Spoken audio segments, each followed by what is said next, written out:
আজকে আমরা রান্না করব আলু পুঁই শাক দিয়ে চিংড়ি মাছ বড়ি দিয়ে তরকারি। তাতে কি কি লাগছে একটু দেখে নিই। কাঁচা লঙ্কা, পেঁয়াজ, টমেটো, আদা রসুন বাটা। আচ্ছা, প্রথমেই চিংড়ি মাছটাকে ভালোভাবে তেল গরম করে ভেজে নেব। নুন হলুদ দিয়ে দেবো একটু, দিয়ে 2-3 মিনিটের মধ্যে ভেজে নেব, বেশিক্ষণ ভাজবো না।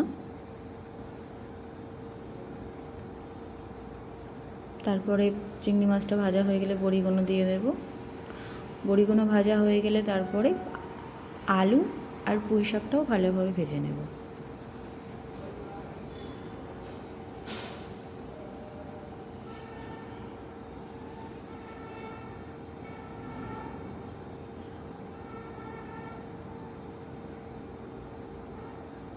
আলু পুঁই শাকটা যখন ভালোভাবে ভাজা হয়ে যাবে তাতে সামান্য লবণ, সামান্য হলুদ দিয়ে দেব। দেওয়ার পর আবারও কড়াই তেল দিয়ে শুকনো লঙ্কা 5 ফোড়ন তেলে দিয়ে প্রথমে কাঁচা লঙ্কা, তারপরে পেঁয়াজ কুচি দিয়ে ভালোভাবে নেড়ে চেড়ে মশলাটা কষাবো। একটু হয়ে আসলে দিয়ে দেব রসুন বাটা, আদা বাটা।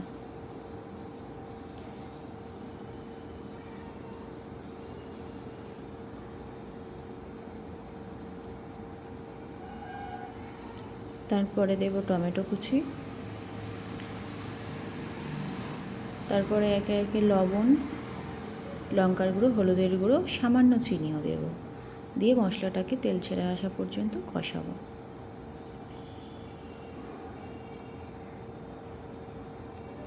যখন ভালোভাবে কড়া থেকে তেল ছেড়ে আসবে, মশলাটা যখন তৈরি হয়ে যাবে, তখন সেই ভাজা তরকারিটা দিয়ে দেব।